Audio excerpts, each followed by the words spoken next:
Mataji, whenever you Thank you, Mataji. Hare Krishna, everybody. Please accept my humble obeisances. All glories to Shri Prabhupada and Guru Maharaj. Hare Krishna. Om Namo Bhagavate Vasudevaya. Om Namo Bhagavate Vasudevaya. Om Namo Bhagavate Vasudevaya. Canto 2, Chapter 8, Verse 10.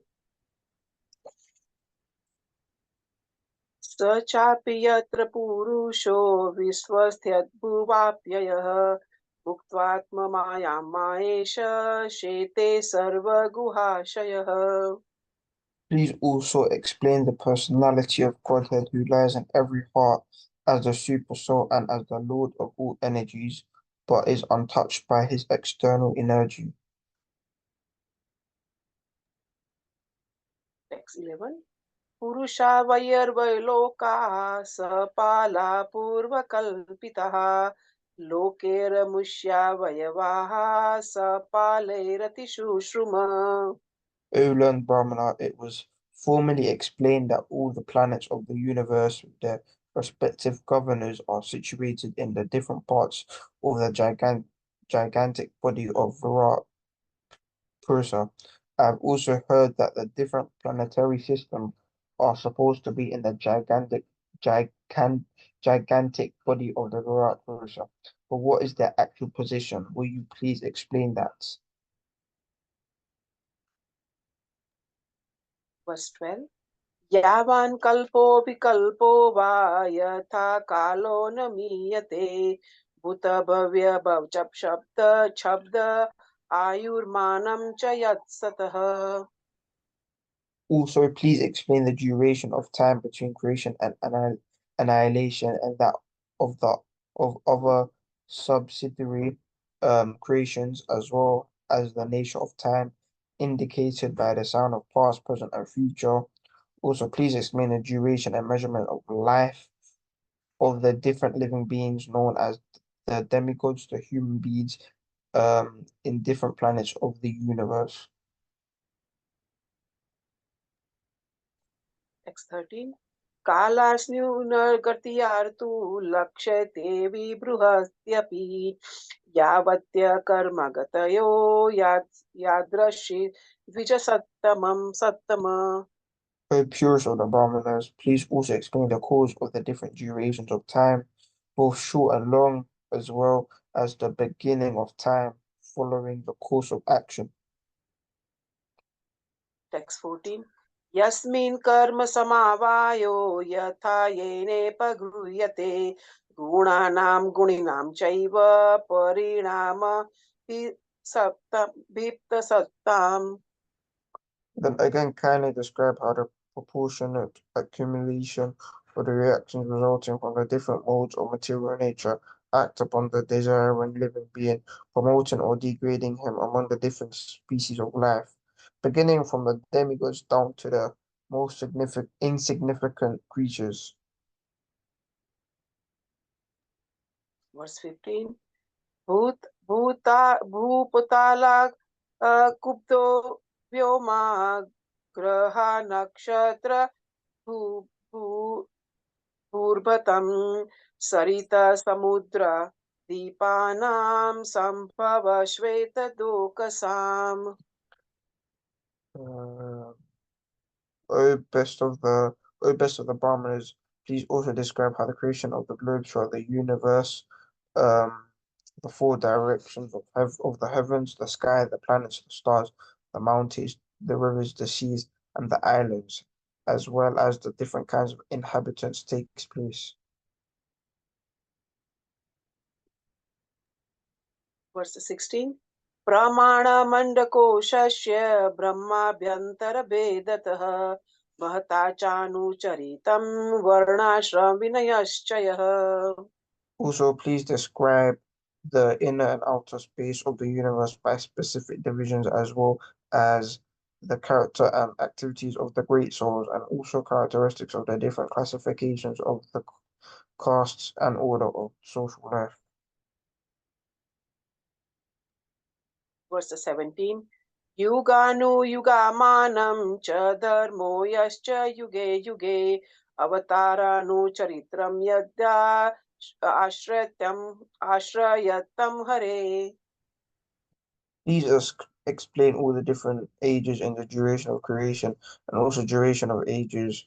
Also tell me about different activities of the different incarnations of the Lord in different ages.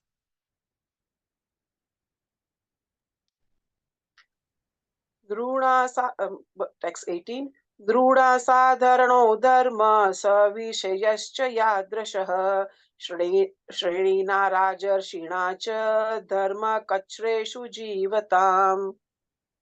Please also explain what may generally be the common religious affiliations of human society, as well as the specific op, occupation, occupational duties in religion and the classification of the social orders, as well as the administrative royal orders and the religious principles for one who may be in distress.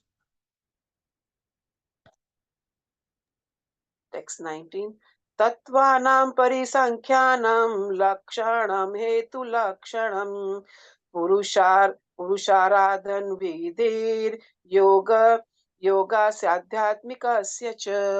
Can you explain all about the elementary principles of creation, the number of such elementary principles, their causes, their development, and also process of devotional service, and the method of mystic powers?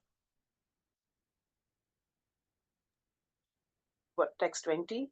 योगेश्वरेश्वर्यर्गतिर्लिङ्गवस्तु योगिनां वेदोपवेदधर्माणां इतिहासपुराणयोः. What are the opulences of the great mystics, and what is their ultimate realization? How does the perfect mystic become detached from the subtle astral body? What is the basic knowledge of the Vedic literatures, including the branches of history and supplementary Puranas? Text 21. समप्लव सर्वभूतानां Vikram प्रतिसङ्क्रमः इष्टपूर्तस्य काम्यानां त्रिवर्गस्य वयोविधिः. Please explain unto me how the living beings are generated, how they are maintained, how they are annihilated. Tell me also of the advantage and disadvantage of discharging devotional service unto the Lord.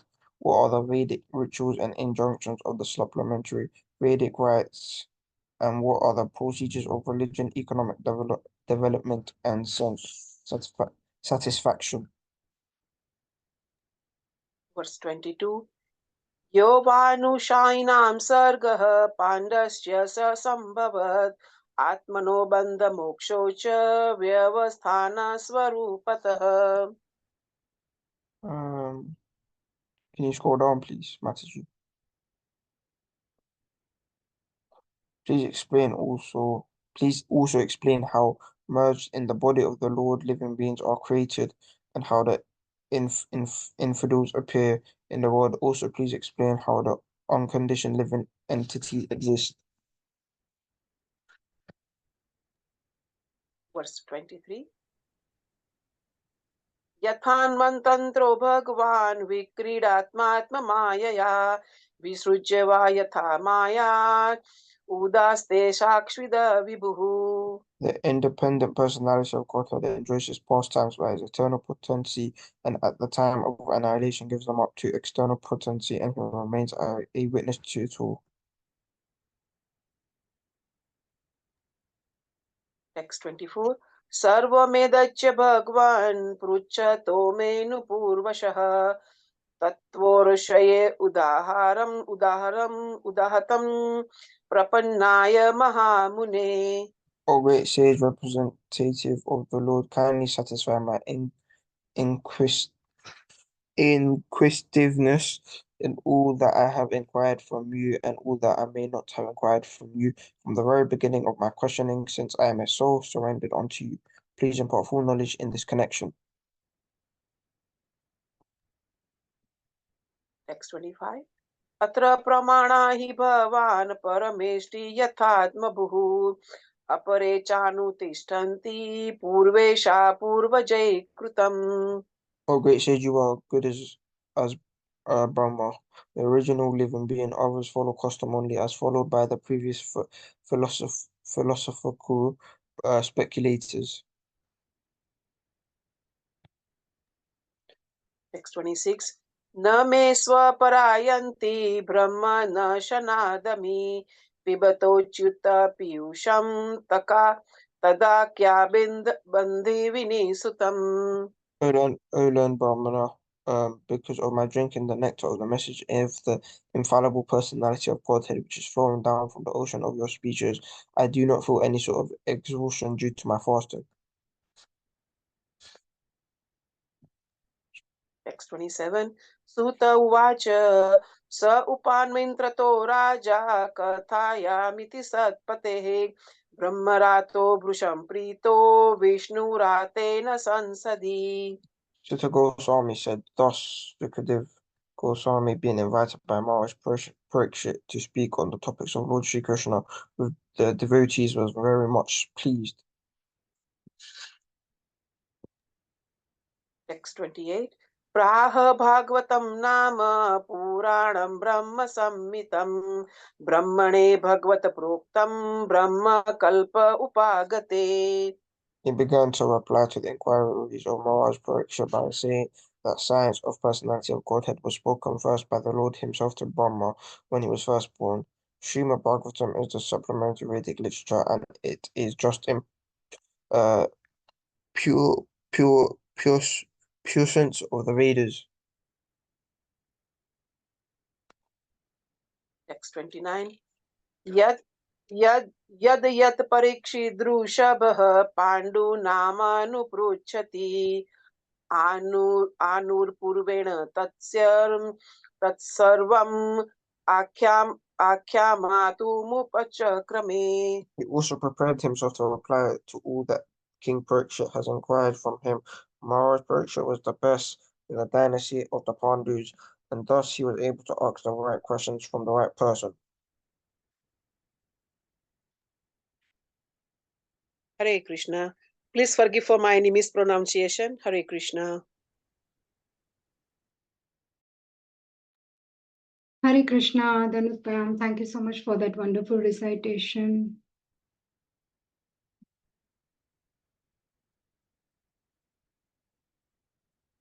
Is the PowerPoint slides visible on the screen?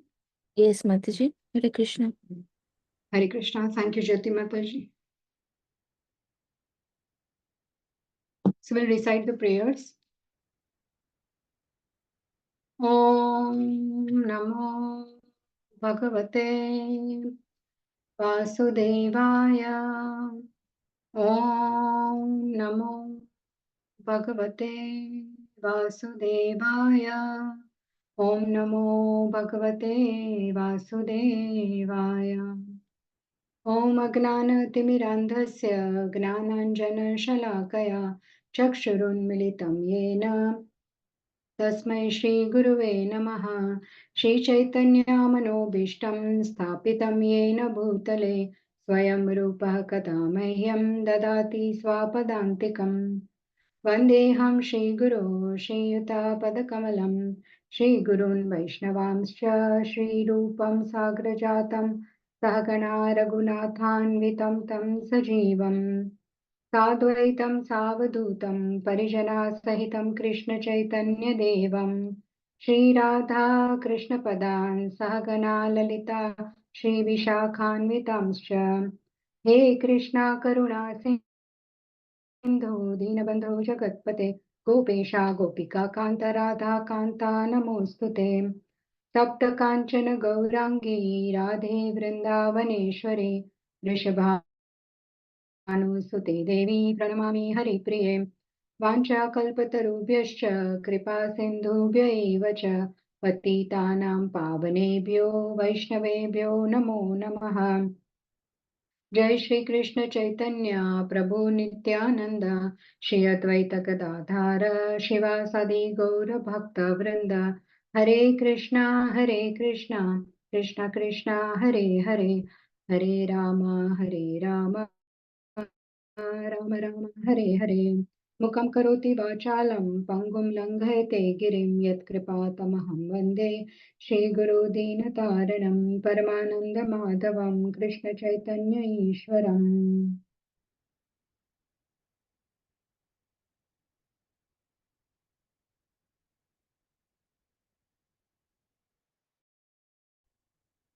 नारायणं नमस्कृत्य नरं चैव नरोत्तमं देवीं सरस्वतीं व्यासं ततो जयमुदीरये।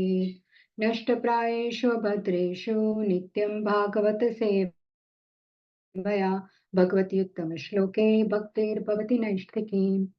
सतां प्रसङ्गान् मम वीर्यसंविदो भवन्ति हृत्कर्णरसायना कथाः तज्जोषनादाश्वपवर्गवर्ध्मनि श्रद्धारतिर्भक्तिरनुक्रमिष्यति। Hare Krishna, dear devotees. I welcome everyone to Chat Plus, chapter a day, Srimad Bhagavatam. And we are on the last three questions that is asked by Parikshit Maharaj to Shukdev Goswami in this chapter, chapter 8, verses 21 to 23. So I will share the Veda base.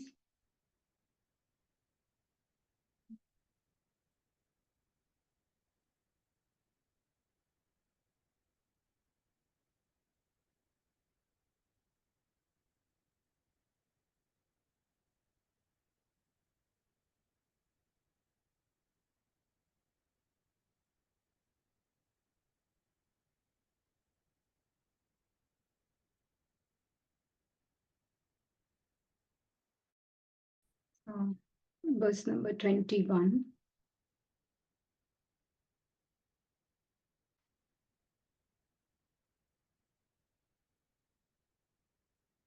संप्लवः सर्वभूतानां विक्रम प्रतिशङ्क्रमः इष्टां पूर्तस्य कामयानां त्रिवर्गस्य च यो विधिः. Translation and purport by Srila Prabhupada. Srila Prabhupada ki jai. Please explain unto me how the living beings are generated, how they are maintained, and how they are annihilated. Tell me also of the advantages and disadvantages of discharging devotional service unto the Lord. What are the Vedic rituals and injunctions of the supplementary Vedic rites? And what are the procedures of religion, economic development, and sense satisfaction? So I just wanted to discuss first that how we have come up to like chapter number 8. The last, this is Canto 2, first 7 chapters begins, first chapter of Canto 2 begins with a conversation between Shukdev Goswami and Parikshit Maharaj. And first canto ended with Parikshit Maharaj asking two questions to Shukdev Goswami, that what a person should do while he is living in this material body, and what should he do, what is his duty at the time of his death. So Shukdev Goswami answered saying that during his lifetime, the person should hear, chant, and remember Krishna, and during the death, he should do the same. Hare Namanukirtanam. Topmost responsibility of entire humanity is to do these things, which is chant, hear, and remember Krishna. And this is the way to uplift oneself from material entanglement and take to spiritual world. And then Shukdev Goswami glorified Bhakti Yoga in the beginning of second canto. And thereafter he describes Ashtanga Yoga to give a contrast to Bhakti Yoga. And there he explains that how a neophyte or attached yogi, if he has material desires, he meditates on the Virat Rupa form of the Lord, which is the imaginary form of the Lord, but at the same time temporary and bona fide form. And then if he is advanced, then he will directly meditate on the Paramatma form of the Supreme Lord. And then he explains that, but only by Bhakti Yoga, one can attain the lotus feet of Supreme Lord in spiritual world. And even Brahmaji conclusively established that Bhakti Yoga is the supreme path And then Shukdev Goswami also describes the process of worship of Devatas if one has any material goals to attain. And then he says, even when one has material desires, he can worship Supreme Lord only. Akama sarva kamova moksha kama udaradhi. Tivrena bhakti yogena yajeta purusha param.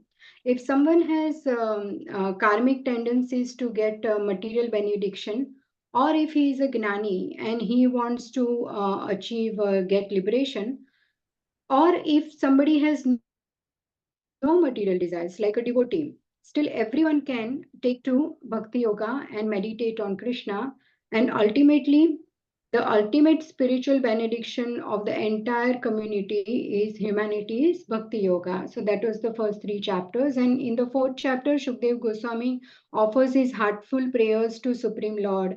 And thereafter Parikshit Maharaj again asks more questions by saying that you explain hearing is the most one of the most important activities of a devotee. So I want to first hear Supreme Lord's pastimes done by his external potency, which is the creation of material world, how it is sustained. And then later I will hear about his more intimate pastimes. So thereafter we know that Parikshit Maharaj asked many questions, six questions he asks, and then Brahmaji and Narad, what Shukdev Goswami does is that he quotes the conversation happened between Brahmaji and Narad Muni. You know those six questions where we discussed Yacha, yes, Yacha, all those questions where he then explains, he quotes the conversation between Brahmaji and Narad Muni because these questions were asked by Narad Muni to Brahmaji. So in there, then he explains how the universe is created and how it is conserved. So the questions were there that we had discussed in 2.5. Yad rupam, yad adhishthanam, yad srushtam, yad samstam, yad param, and yad cha.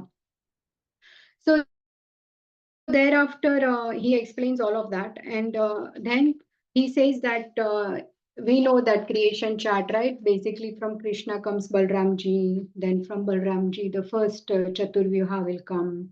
Vasudev, Pradyumna, Sankarshan, Anirudh. From that, Narayan form comes. Then from Narayan, the second quadruple comes. Again, Vasudev, Pradyumna, Sankarshan, Anirudh. And from there comes takes the form of Sankarshan, and from Sankarshan then again second quadruple comes, and from there Mahavishnu, and Mahavishnu then glances on the Prakriti, and then he glances the Prakriti and injects it with Jiva, with its Kala and Swabhava, with his Karma and Swabhava and Kala, three modes, and then Pradhan to Mahat Tattva. Then the modes get activated, and then the ahankar and all the senses and everything, we've seen all that. After that, in the last chapter, again, Shukdev Goswami also explains the various Leela avatars. And now in this chapter, chapter 8, we have seen that in the beginning, this chapter begins with Parikshit Maharaj inspires Shukdev Goswami to speak Harikatha. And then 7 to 23 verses are questions of Parikshit. So we are now on to the last three questions. And thereafter, Parikshit Maharaj again inspires Shukdev Goswami to speak. And then the chapter concludes. So we will go through these three questions in 21, 22, and 23 verses. So what I was thinking to do is the first, this 21st verse, the purport is quite long. So, and there are three paragraphs. So one paragraph we will read and then we'll discuss. Then second paragraph we discuss. Then third paragraph we discuss. Then we go to 22nd verse and 23rd verse and like that. So the purports in 22nd and 23rd verse is just one small paragraph. So that's fine. It looks like we'll be spending more time, whatever available in 21st verse, because also I have to read the purport. If anyone wants to read the second paragraph, then please raise your hand or unmute and then you can read. So I'll read the first one. Samplava, in the sense of perfect means, is employed to denote the discharging of devotional service, and Prati Samplava means just the opposite, or that which destroys the progress of devotional service. One who is firmly situated in the devotional service of the Lord can very easily execute the function of conditional life. Living the conditional life is just like plying a boat in the middle of the ocean. If one is completely at the mercy of the ocean, and at every moment there is every chance of being drowned in the ocean by slight agitation, if the atmosphere is all right, the boat can fly very easily, undoubtedly. But if there is some storm, fog, wind, or cloud, there is every possibility of being drowned in the ocean. No one can control the whims of the ocean. However, one may be materially well equipped. One who has crossed the oceans by ship may have sufficient experience of such dependence upon the mercy of the ocean. But one can ply over the ocean of material existence by the grace of the Lord very easily, without any fear of storm or fog. It all depends on the will of the Lord. No one can help if there is some unfortunate danger in the state of conditional life. The devotees of the Lord, however, cross the ocean of material existence without anxiety, because a pure devotee is always protected by the Lord. 9.13. The Lord gives special attention to his devotees in their activities within material conditional life. 9.29. Therefore, everyone should take shelter of the lotus feet of the Lord and be a pure devotee of the Lord by all means. So 9.13 verse Prabhupada has quoted. Mahatmanastu mam partha daivim prakritim ashritaha bhajanti ananya manaso gnatva bhutadim avyayam. There Prabhupada says that Mahatmas, great souls, they take protection of the divine nature. They are fully engaged in devotional service because they know me as Supreme Lord, who is original and inexhaustible. So, by devotional service, one can come out of the material world, because one who is not entangled, only he can free us from the chains of the modes of material existence. And 929 verse is Samoham sarvabhuteshu name dveshyosti na priyaha. Ye bhajanti tu mam bhaktya mahi te teshu chapyaham. I envy no one, nor am I partial to anyone. I am equal to all. But whoever renders service unto me in devotion is a friend, is in me, and I am also a friend to him. So yes, Krishna is not partial. He is equal to everyone. But what he says that my devotional service and bhakti is open to everyone. So there is equal opportunity to everyone. Now it is up to you how you use your free will and whether you decide to take it up. If you decide to take it up, then I am reciprocal to you. I am not partial. I will reciprocate to your love. And that is very natural. Even in material world, it is like that. We are reciprocal to people who are loving towards us. Then we will also give love back, right? So that's what Krishna says, that I am equal. It is up to you whether you want to take to my bhakti and come to me. So then I will reciprocate to you. But otherwise also I will provide for you. Even if one is atheist, Krishna is providing for them. So that's what the words means, that he is not partial, he is reciprocal. So now we will see the slides. I have put some verses connected to this purport, because here Srila Prabhupada is nicely given the analogy of the material world is the ocean, and how in living in this ocean we face so many difficulties due to our own anarthas, and the three difficulties, right? Adi Daivik, Adi Bhautik, Adhyatmik. But how can we come out of this? And here Srila Prabhupada says, even if somebody is very rich, they cannot control the ocean. Means at the time of death, death is equal to everyone, it will come. So even if one is rich, they cannot avoid it. But how to come out of this material world is through bhakti yoga, and for that we need to take association, and we need to take inspiration of spiritual master. So he will guide us. So this is the first shloka, and here there are these things are asked by Parikshit Maharaj: deliverance from samsar, material world, favorable and unfavorable activities for bhakti, rules for Vedic, smarta and kamya karma, procedures for artha, dharma and kama. So these questions will be answered throughout Srimad Bhagavatam, all these questions. And every question it is answered in third canto, fourth canto, like this year, seventh canto, there is answers again here in seventh canto. But we will discuss what Srila Prabhupada's purport is here based on this question. And this verse goes very nicely with what Prabhupada is saying, that boat is like a human body. Our human body is, for example, the boat, that is the analogy. And the captain of this boat is Guru, spiritual master. And scriptures are the favorable winds. So we take shelter of scriptures and Guru, and thus we can come out of this material existence which is compared to this ocean. So Nrude Hamadyam Sulabham Sudurlabham Plavam Sukalpam Guru Karnadharam Mayanukulena Nabhasvateritam Puman Bhavabdim Nataretsa Atmaha. The human body, which can award all benefit in life, is automatically obtained by laws of nature, although it's a very rare achievement. This human body can be compared to perfectly constructed boat having the spiritual master as the captain and the instructions of the Lord as favorable winds impelling it on its course.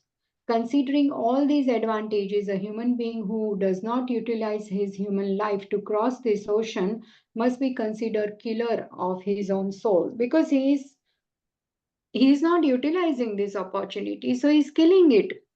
He's killing this the soul who has entered a very rare opportunity of human being who has the discriminatory power, who has viveka. So he should use it rightly and take to bhakti and take advantage, take shelter of Guru and scriptures. And again, in the same direction, this verse also says that the material world can become as small as a calf's hoof print, and we can achieve our goal of bhakti to Supreme Lord or go back to spiritual world. And that's what the human goal is all about. We need to inquire and then take to the process.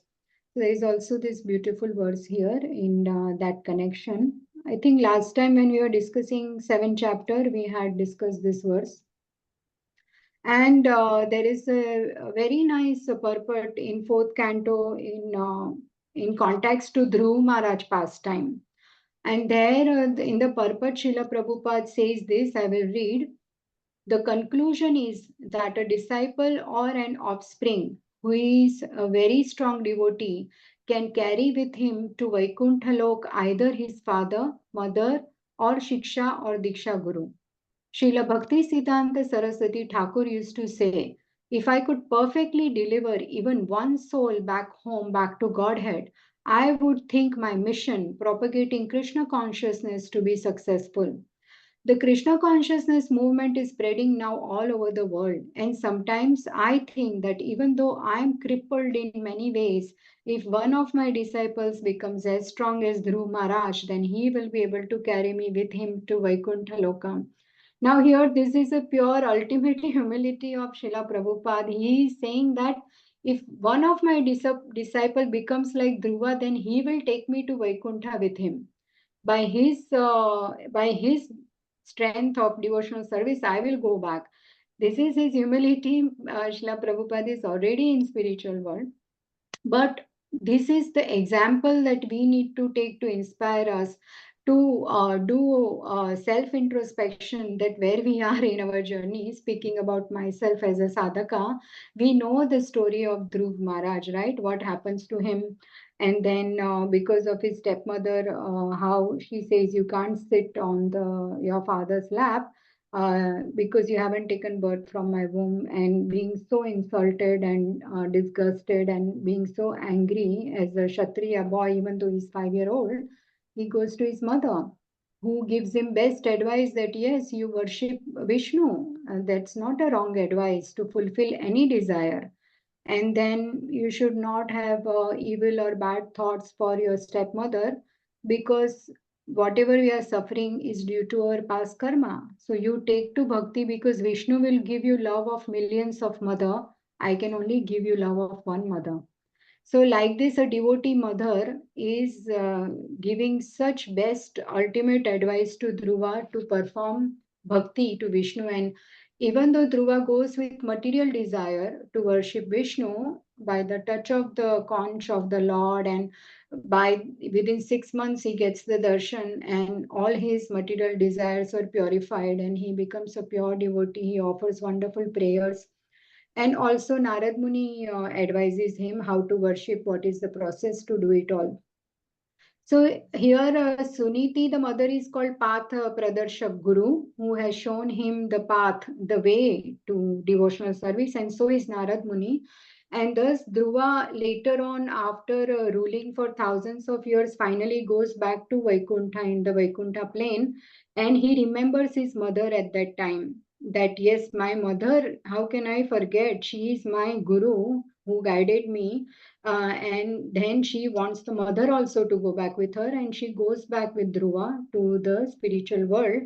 So in that context, Srila Prabhupada says that, look, Dhruva is such a good example, having started with material desire, but become a pure devotee of the Lord, and he did not forget his mother when the Vishnu Dutas came to take him to spiritual world. So he had that strength, his spiritual strength, to take even his mother back with him. So here in that context, Srila Bhakti Siddhanta Saraswati also says that a disciple can take mother, father, Shiksha or Diksha Guru with them. So in this sense, this is very inspiring, that how Srila Prabhupada also says in the verse that a disciple should take to the instructions of spiritual master, and thus he can go back to Godhead, and that is the way to live. So also, how, if we do self-introspection, we will know that we have so many material desires. But in the fourth canto, this is a very beautiful verse where very nice analogy is given again in the purport by Srila Prabhupada. The verse is Yatpad Pankaj Palasha Vilasa Bhaktya Karmashayan Gratitamudgrahattayanti Santaha तद्वन्नरिक्तमतयो यतियोऽपि रुद्धा सोतो गणसमरणं भज वासुदेवम्. The devotees who are always engaged in the service of the toes of the lotus feet of Lord can very easily overcome hard-knotted desires for fruitive activities, because this is very difficult. The non-devotees, gnanis or yogis, although trying to stop the waves of sense gratification, cannot do so. Therefore, you are advised to engage in the devotional service of Krishna, the son of Vasudev. So why the Gnanis and Yogis are not able to stop their sense gratification or the waves, and the devotees can? Here in the purport, Prabhupada says that, say for example, our material desires are compared to the ripples in a river, which are very small. They come, go, but constantly these ripples are there. And in the ocean, there are very strong waves. They are really heavy, strong waves full of power. So our material desires are compared to the ripples in a river, and the strong waves of ocean are compared to the spiritual desires of spiritual master. So if we take shelter of the Guru and we align our desires with the desires of the spiritual master, which is serving the Lord and taking to devotional service, taking the path and following all the bhakti activities he tells us to do, then what will happen is that our material desires will subside, because now we are aligning our desires with spiritual master's desire, and being pranipatena, being surrendered, we will follow his instructions, and as assist him in his mission to serve the Lord. So when the ripples meet the ocean, the river meets the ocean, the ripples automatically subside because they are taken over by the powerful waves of the ocean. Similarly, a disciple's material desires will be completely vanquished and taken over by the huge waves like desires of spiritual master, which are spiritual desires, and that will also help us to overcome our material desires. So this is a very beautiful analogy that this shows why taking shelter of Guru is most beneficial for a disciple, because the Guru will show the path, like how here Suniti has done, Narad Muni has done, and here Srila Prabhupada is guiding so many disciples as well. So that was my understanding of the first paragraph of our words today. So now we have to read, we are still on the 21st verse. We are reading second and third paragraph. And if anyone wants to read, here it is, or I can read, but if you want to read, it's here. One should know.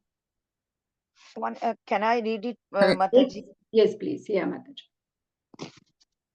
Hare Krishna.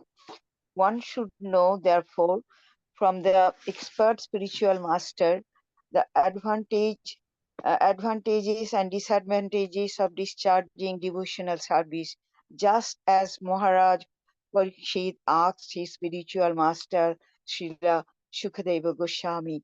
According to Bhakti Rasamrita Sindhu, the science of devotional service, one should not eat more than what he requires to maintain body and soul together.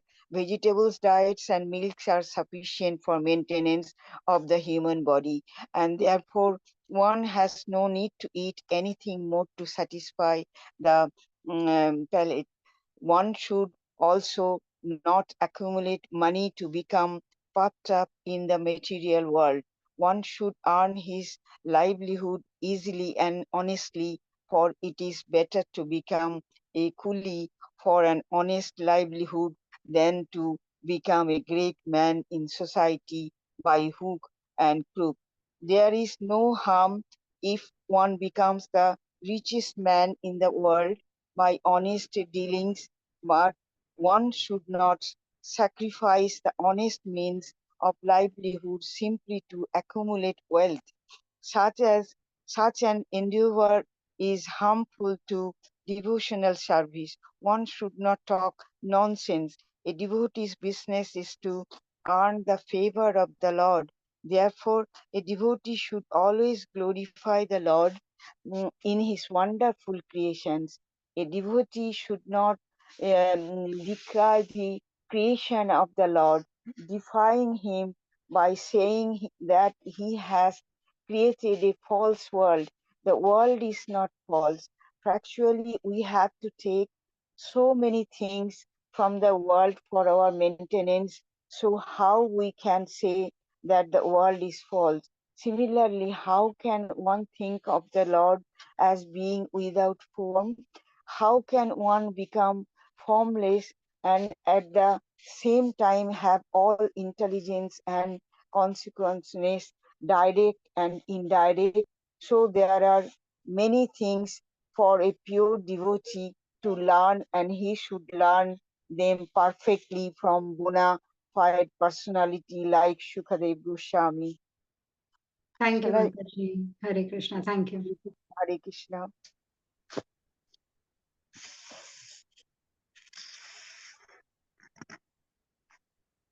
Yes, so here in the second paragraph of 21st verse, Srila Prabhupada is talking about how we need to completely regularize all our habits. And I was reading Nectar of Instruction in that context. Atyahara prayashascha prajalpo niyamagraha janasangascha laulyam cha shadbir bhaktir vinashyati. One's devotional service is spoiled when he becomes too entangled in the following six activities: eating more than necessary or collecting more funds than required, over endeavoring for mundane things that are very difficult to obtain, talking unnecessarily about mundane subject matters, practicing the scriptural rules and regulations only for the sake of following them and not for the sake of spiritual advancement, or rejecting the rules and regulations of the scriptures and working independently or whimsically, associating with worldly minded persons who are not interested in Krishna consciousness, and being greedy for mundane achievements. So, yes, association plays a very big part. Without even realizing, we will get affected if we associate with those who are too much, entangled or wanting material desires and sense enjoyment. So, that should be rejected. We should not be very greedy for mundane achievements. One should not become too passionate to achieve certain goals, because that will take us away from our actual spiritual goal. And eating too much, sleeping too much, over endeavoring for many other worldly things, or collecting too much fund. And also in purport, Srila Prabhupada says that work and earn with integrity. It is okay if you earn less, but if it is earned by honest means, then that is the best way. What is the point of accumulating so much when it is done by illegal means? Then that is taking us down on a path whereby it is very difficult to come back up. So also overeating too much, it's not good. When we overeat too much, then we feel sleepy, we can't focus in chanting, hearing, remembering Krishna. Just necessary, doing everything necessary is the way to go forward in life. And there is one very nice purport. I can't remember where I have put it. One second, if I can find it. By Srila Prabhupada, there is a purport 1344. I thought I put it here. I can't find it now. One second, if I can. In this context, Prabhupada says, yeah, there it is on this slide. No one can give rapt attention who is not pure in mind. No one can be pure in mind who is not pure in action. No one can be pure in action who is not pure in eating, sleeping, fearing, and mating. But somehow or other, if someone hears with rapt attention from the right person at the very beginning, one can assuredly see Lord Shri Krishna in person in the pages of Bhagavatam. So, as Shukdev Goswami said, that hearing is one of the prominent activities in bhakti, and we can, by reading Srimad Bhagavatam, find Krishna in the pages of Bhagavatam. But for that, one needs to pay rapt attention. With focus, one should be hearing, one should be absorbed in hearing, then one can understand. Like Vyavasayatmika Buddhi, right? In Bhagavad Gita, it says if you're doing multiple things, then your attention is not focused on anything. But how can we pay attention? We can do so if we are pure in the mind. And how we can become pure? If our action is pure. And action cannot be pure if we don't regularize our eating, sleeping, fearing, and mating.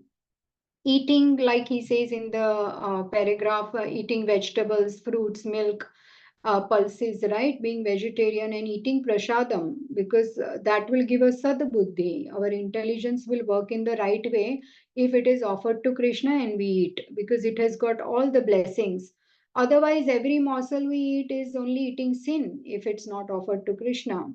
And in sleeping also, not oversleeping, not undersleeping. We should follow a timetable, 9, 9:30, maximum 10 p.m. If we are in bed, then we can wake up on time to wake up and chant, because that's the muhurta, Brahma Muhurta is the best time to chant, focus on the Lord, when our mind is so fresh and clear after a good sleep of 5 to 6 hours. And then other activities, we need to regularize them and not overly indulge in sense gratification, because we are not trying to make our material senses strong. We are trying to spiritualize them. So this is, I really like this. The entire process is here in 2-3 lines. It goes back to basics. Basically, we learned even in school as children, as students, that go to bed on time, wake up early, and then do everything as a student. We were told, right? Pray. Even in schools, there were prayers at that time. And then we have to study and eat prasad and do our duties as per Varna and Ashrama. And then we come to the last paragraph. So I will share the screen again, Veda base, and anyone wants to read. Let's see. Share. Shall I try to read? Yes, please. Yes, please, Mataji. You can read. Let's have a look. Yeah, can you just read till the I end? can read from my book. I can read Yeah, from my Sure, sure, sure. You can finish the purpose, read the entire from the favorable. Yeah. Okay, thank you very much. The favorable conditions of discharging devotional service are that one should be very enthusiastic in serving the Lord. The Lord, in his form of Sri Chaitanya Mahaprabhu, wanted the cult of devotional service to the Lord to be, to be preached all over the world, in every nook and corner, and therefore pure devotee's duty is to discharge this order as far as possible.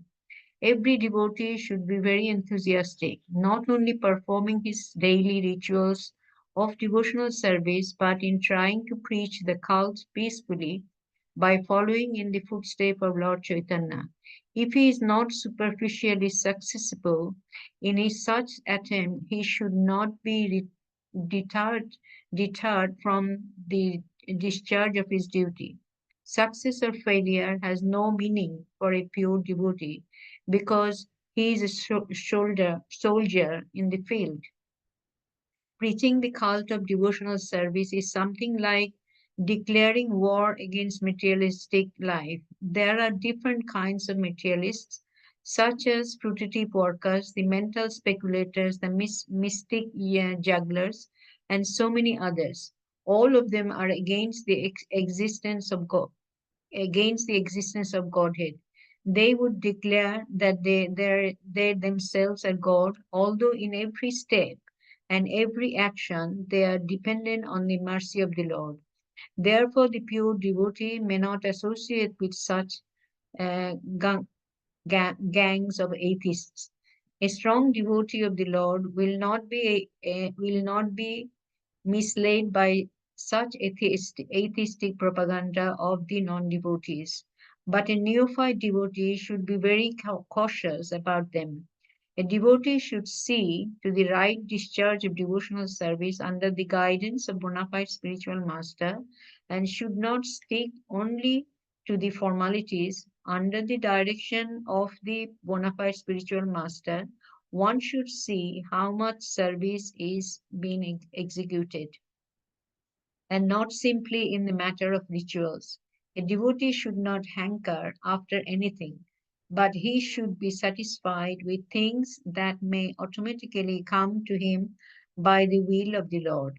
That should be the principle of a devotional service, and all these principles are easily learned under the guidance of spiritual master like Shukadev Goswami.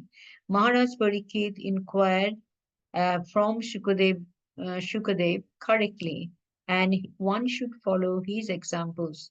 Maharaj Parikshit inquired about the process of creation, maintenance, and destruction of the material world, the process of Vedic rituals, and the method of executing pious activities in terms of the supplementary Vedas like the Puranas, Mahabharata.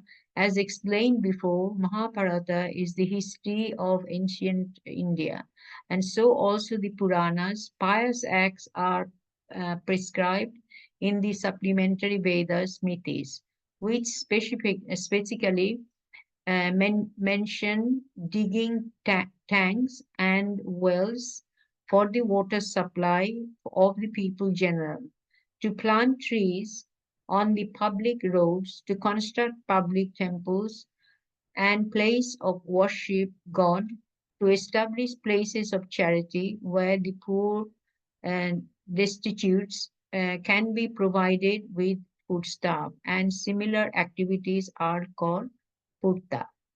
Similarly, the process of fulfilling the natural desires for sense gratification was also inquired about the king for the benefit of all concerned. Thank you very much. Hare Krishna. Hare Krishna. Thank you, Palika Mataji. Thank you. So, yeah, so in this last paragraph, mainly what I can understand is Srila Prabhupada is saying that we should, in favorable condition, discharge the bhakti, and one should be very enthusiastic in serving the Lord and taking to this mission of Chaitanya Mahaprabhu. Along with doing our daily Nitya Sadhana, we should also preach at our level, whoever we meet, book distribution or preaching, what we have learned, it could be one shloka, two shloka, something we heard that we can give it to someone else. Because even in Bhagavad Gita, Krishna says that this person is most dear to him who is bringing those who are not aware about Krishna consciousness, about Krishna, about bhakti.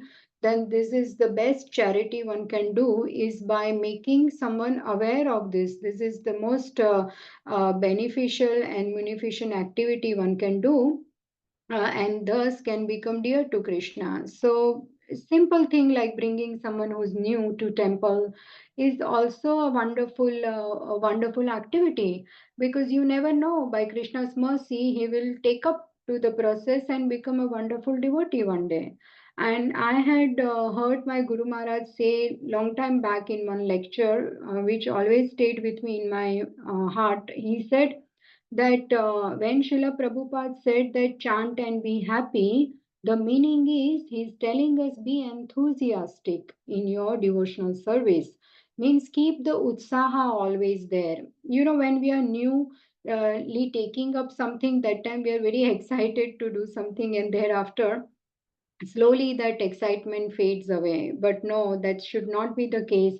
If we take association of devotees and if we hear Shrimad Bhagavatam, then we will definitely be able to keep our enthusiasm strong. But at the same time we need to be patient also.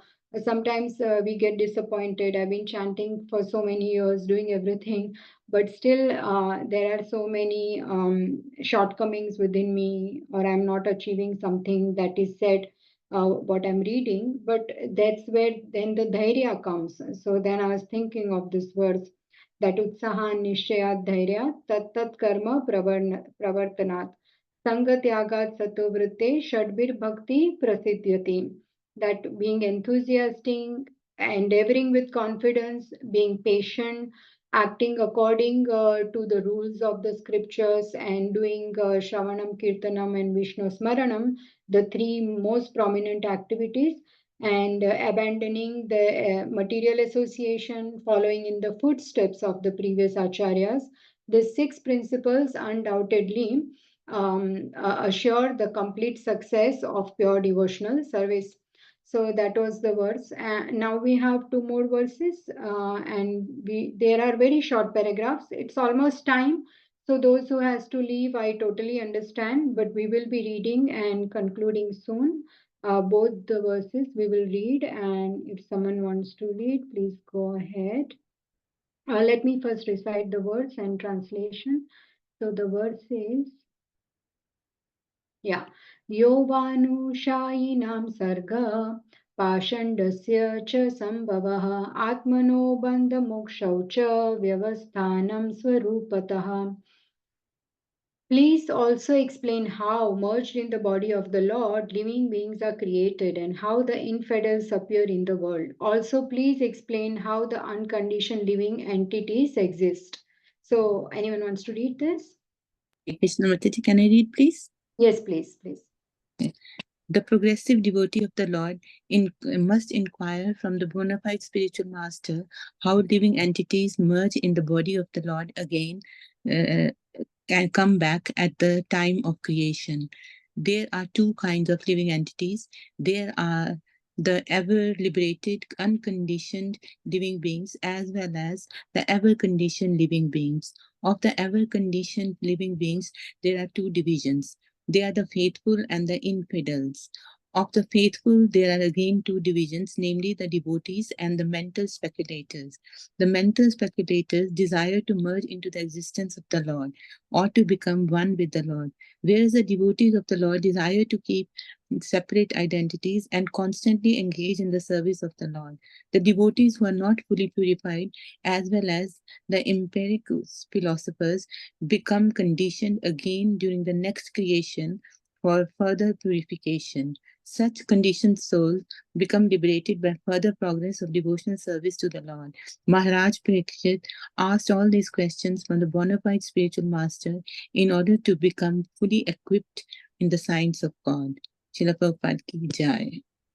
Yeah, thank you so much, Mataji. So there is one verse here that I wanted to discuss. So again, in this paragraph, Srila Prabhupada is saying that the Gnanis, they desire Brahman impersonal liberation, right? And the Karmis, they want heavens, but devotees are the ones who want service to the Lord wherever they are. And there is this popular verse in the parampara. We are following this, right? What is our constitutional position? That is dasanudas. And we are not naham vipro na cha narapatir napi vaishyo na shudro naham varni na cha grihapatir no vanastho yatirva kintu prodyan nikhila parmananda purnamrutabder gopi bharatu padkamalayor dasadasa I am not a Brahmana, I am not a Kshatriya, I am not a Vaishya or Shudra, nor I am a Brahmachari, a householder or a Vanaprastha or Sannyasi. I identify only as the servant of the lotus feet of Lord Shri Krishna, the maintainer of the gopis. He is like an ocean of nectar and he is the cause of universal transcendental bliss. He is always existing with brilliance.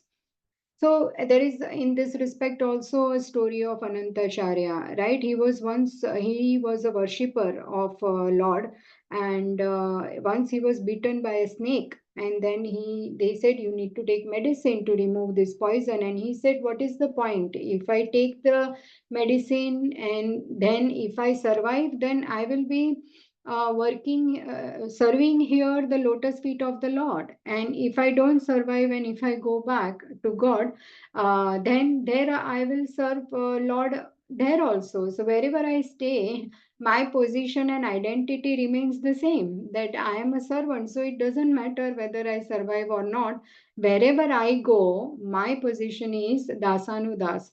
So and that's what this verse says, that many aspire for other things, but devotees of the Lord, they only aspire to serve Krishna in the disciplic succession, and they just want to serve the Lord. And actually, they take great pride in becoming the servant who is servant of the servant of the servant of Krishna. And then we come to our last verse today. यथात्मतन्त्रो भगवान् विक्रीदत्यात्ममायया विसृज्य वा यथा मायाम् उदास्ते साक्षिवत् विभुः. The independent personality of Godhead enjoys his pastimes by his internal potency, and at the time of annihilation gives them up to the external potency, and he remains the witness to it all. Someone wants to read purport now? Lord Shri Krishna, being the Supreme Personality of Godhead and fountainhead of all other incarnations, is the only independent person. He enjoys his pastimes by creation as he desires and gives them up to the external energy at the time of annihilation. By his internal potency only, he kills the demon Putana, even though enjoying his pastimes in the lap of his mother Yashoda. And when he desires to leave this world, he creates the pastimes of killing his own family members, Yadukul, and remains unaffected by such annihilation. He is the witness of everything that is happening, and yet he has nothing to do with anything. He is independent in every respect. Maharaj Parikshit desired to know more perfectly, for a pure devotee ought to know well. So here Maharaj Parikshit is very eager, he is very enthusiastic, he has done very sincere inquiries which are worth the questions he has asked. They are the right questions to ask, and he wants to hear more and more. And in that respect, I wanted to discuss few more pastimes. There is wonderful pastime of Markandeya Rishi in Canto 12, and there are many other examples of Lord Shiva and Mohini Murti pastime, and other things are there, but we don't have enough time, maybe some other time. But basically the point is that a disciple should ask worthy questions to spiritual master, like here Parikshit Maharaj is asking his Guru Shukdev Goswami, and at the same time the Guru applies discretion which questions he wants to answer, and which are not worthy, that he will not answer. So a disciple should always inquire into how to come out of the entanglement and how to come closer to Krishna. So the questions should be worthy and good questions. Then Guru will also be very happy and enthusiastic and gets inspired to answer them. And 23rd, he's asking the question, how does the Lord perform his Leela using Yoga Maya and disappearing without any attachment, which is answered in 2.9, 33 to 35 in the next chapter, Chatushloki. So, yes, and in the purport, Srila Prabhupada says that Krishna is the original personality of Godhead. Ete chamsha kala pumsa Krishnastu Bhagavan Swayam. Indrari Vyakulam Lokam Rudayanti Yuge Yuge. Everyone knows this, right? And in purport, Srila Prabhupada says that Krishna need not do any activity, but still he comes as a son of Yashoda. He kills Putana, he kills so many demons. And even in Dwarka, he does all these pastimes and he does all the duty of a living being that a person should be doing. Living in this material world, he wakes up early, he chants, he prays, he performs all his Nitya karmas so sincerely, just to set an example, because Bhagavad Gita says that Namam karmani limpanti, name karma phales preha, iti mamyo bijanati karma nasa badhyate. So no work binds me, and I don't have to do any work. I don't aspire for any fruits. And one who understands this truth does not become entangled in the fruitive reactions of work. And he only does this to set an ideal example for all of us, the living souls in the material world. Yadyat acharti shreshta satta devetaro janaha. Sayat pramanam kurute lokastad anuvartate. So whatever action a great man performs, a leader, then common man will follow. And whatever standards he has set by exemplary acts, all the world pursues. So I found this very inspiring, all the purports of Srila Prabhupada. And basically, I just was reading them. And then I thought that we can apply and understand what, is beneficial to us, and to also go back to the basics, like here how it says in the purport, that regulating all our activities, because basically the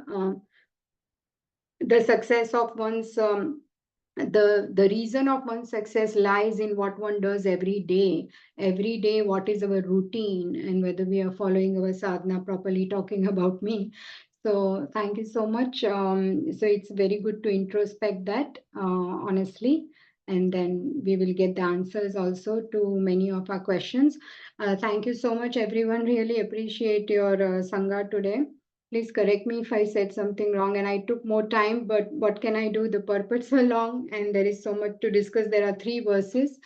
So, yes, thank you so much. Grantharaj Srimad Bhagavatam ki jai, Srila Prabhupada ki jai, Ananta Koti Vaishnav Vrinda ki jai, Vanchakalpatarubhyascha Kripa Sindhubhya.